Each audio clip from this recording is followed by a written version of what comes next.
We are often looking for the next big thing to come along in our lives.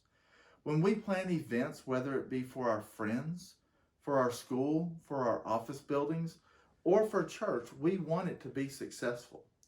We measure success in terms that we can understand and in ways that are tangible. We will measure success by the number of people in attendance, the number of people that commit to being involved again, or the number of people who respond positively.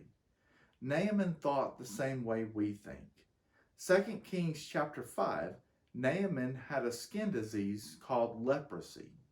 This disease was very contagious, and the people of this time would have to live separate lives outside the city and let anyone know who was coming by that they were infected with this skin disease. Naaman's army had captured a young girl, and she became the handmaiden for Naaman's wife. Upon seeing the condition of Naaman, she says, "If only my master were with the prophet who is in Samaria, for he would heal him of his leprosy." Verse number 3. Upon hearing this, Naaman went to his commanding officer and obtained permission to go seek this man of God out to be cured of the leprosy.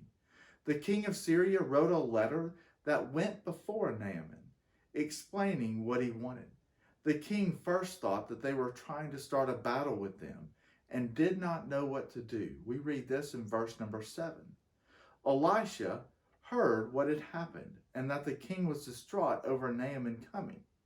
He said to him, "Let him know that there is a prophet in Israel." Verse number 8.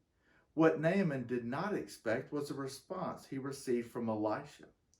Elisha did not come to the door. He sent his servant to tell Naaman what to do. He said, "Go dip in the Jordan River 7 times and you will be healed." Verses 9 and 10. As we continue reading in verse 11, we see Naaman became furious and did not know why he had to go all the way to the Jordan River and why the closer rivers would not work. It was not until one of his servants came to him and asked, "If he had given you something great to do, would you not have done it?" At this point, Naaman decided to give it a try, and at the 7th time, he was healed of his disease. We want everything we do to be big and have huge attendance and make a big splash. Sometimes what we get is little response with a small crowd coming to our event. When this happens, we need to be like Naaman, and the servant of Naaman, and realize sometimes the greatest things come in small gestures.